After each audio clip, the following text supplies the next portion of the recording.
tentang sebuah momok bagi kaum laki-laki.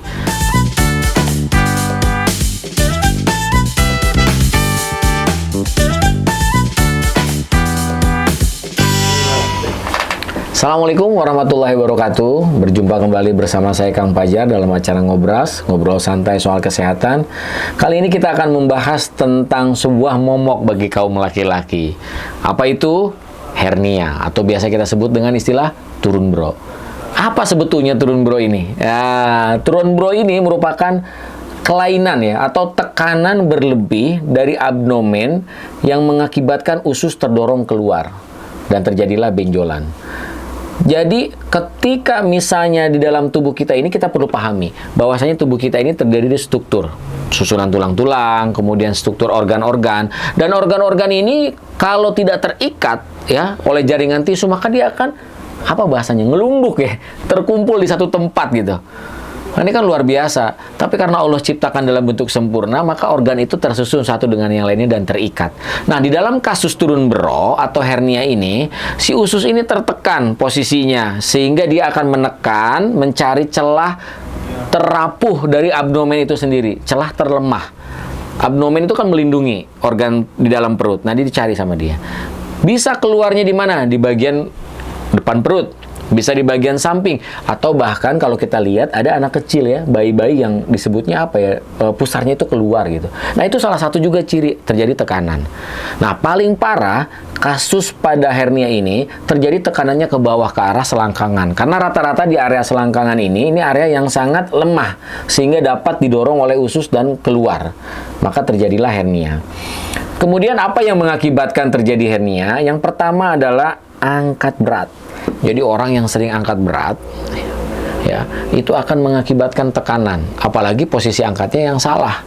Jadi angkat berat, mengangkut beban yang sangat berat dengan posisi salah itu akan mengakibatkan dua biasanya. Pertama, gangguan sistem tulang belakang, terjadi saraf kejepit ya, bisa mengakibatkan fraktur. Yang kedua, terjadi turun bro atau hernia.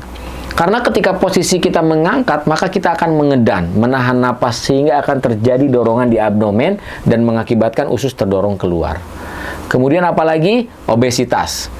Obesitas ini udah tidak dapat lagi disangkal menjadi faktor penyumbang terbanyak berbagai jenis penyakit. Hipertensi, obesitas. Kolesterol, obesitas. Asam urat, obesitas. Jantung, obesitas. Bahkan terjadinya hernia saja, obesitas punya peranan.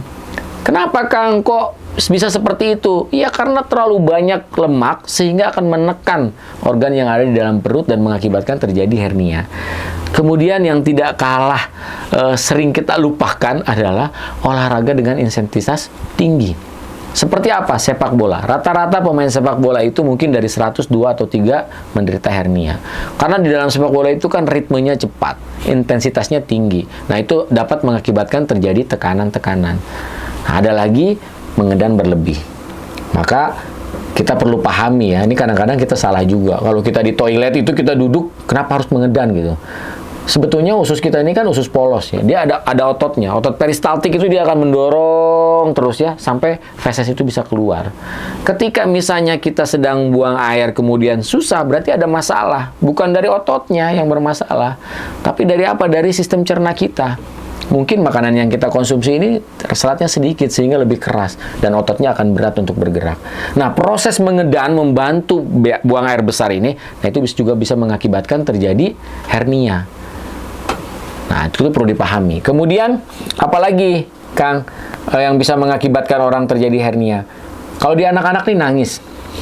Nangis, ya. Ada orang yang tantrum, ya, nangisnya terus, dia jerit-jerit gitu kan. Nah, itu juga bisa mengakibatkan karena ada otot yang tertekan. Nangis dan teriak. Ya, identiknya nangis dan teriak. Nah, hal-hal tersebut ini menjadi faktor terjadinya hernia. Maka dari itu, kita harus menghindari hal-hal tersebut. Paling tidak meminimalisir. Bagaimana caranya? Kita pahami betul. Ya, apa yang kita lakukan ini kira-kira berdampak nggak terhadap kesehatan yang kita miliki.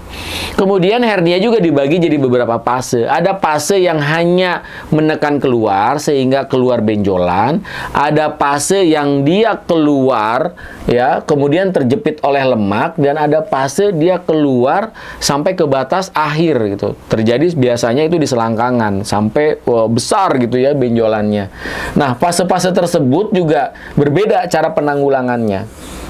Kalau yang misalnya hanya sekedar tonjolan, ya mungkin dibantu dengan pergerakan terapi mandiri bisa kembali gitu. Tapi kalau yang sudah terjepit ya oleh terjepit oleh lemak, nah itu juga membutuhkan terapi khusus, tidak bisa diterapi secara mandiri. Apalagi yang memang sudah keluar dalam jumlah yang banyak gitu ya di selangkangan. Intinya apa? Intinya kita perlu menguatkan abdomen. Menguatkan abdomen dan menghindari penyebab terjadinya daripada hernia itu sendiri. Tanda-tandanya biasanya ada benjolan. Benjolannya itu mudah diraba. Ya, kemudian benjolan itu biasa mengakibatkan rasa sakit atau pegal. Ya, kadang disertai rasa berat di area perut. Ya. Yang paling parah lagi kalau sudah masuk di fase konstipasi karena usus yang keluar kemudian terjepit. Ya, kalau terjepit ini udah alirannya udah nggak bener nih. Dan terjadi apa? Susah buang air besar. Tapi beda di perempuan. Nanti ada pembahasan khusus tentang di perempuan. Dia turun peranakan, bisa turun rahim. Kita sebut istilah prolap. Nanti kita akan bahas lebih lanjut. Kemudian apa yang bisa dilakukan kalau misalnya kita mendapati saudara kita atau orang lain yang menderita turun bro? Yang pertama, kita sarankan untuk tidak sering mengejan. Jadi ada fasenya orang udah didiagnosa menderita, ini kesininya nih dia harus betul memperhatikan. Jadi orang tidak boleh mengejan berlebihan gitu ya. Kemudian tidak boleh angkat berat. Selama dia sudah divonis menderita itu ya jangan angkat berat. Diusahakan minta bantuan orang lain atau menggunakan cara lain supaya bisa barang itu terangkat. Ketiga, menangis berlebih dan teriak berlebih.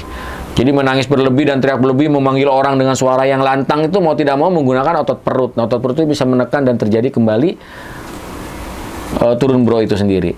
Kemudian yang paling akhir adalah olahraga berat. Olahraga berat dengan intensitas tinggi seperti sepak bola, ya, kemudian angkat berat. Nah, itu juga menjadi faktor resiko tertinggi orang menderita hernia atau turun bro.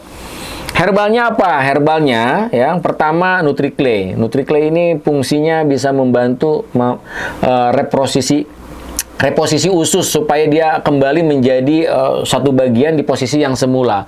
Karena fungsi daripada NutriClay sendiri untuk menutrisi usus, menguatkan usus, mendetoksifikasi usus. Jadi lebih spesifik di ususnya. Karena usus ini kalau sudah bermasalah ya dia akan ikut mengakibatkan tubuh kita ikut bermasalah. Kemudian yang kedua madu. Ya, madu ini merupakan salah satu herbal dari hewan yang nutrisinya sangat tinggi dan mudah diserap oleh tubuh sehingga dapat membantu proses recovery dengan cepat. Yang terakhir, lakukan pola hidup sehat. Mulai dari sekarang pola hidup sehat.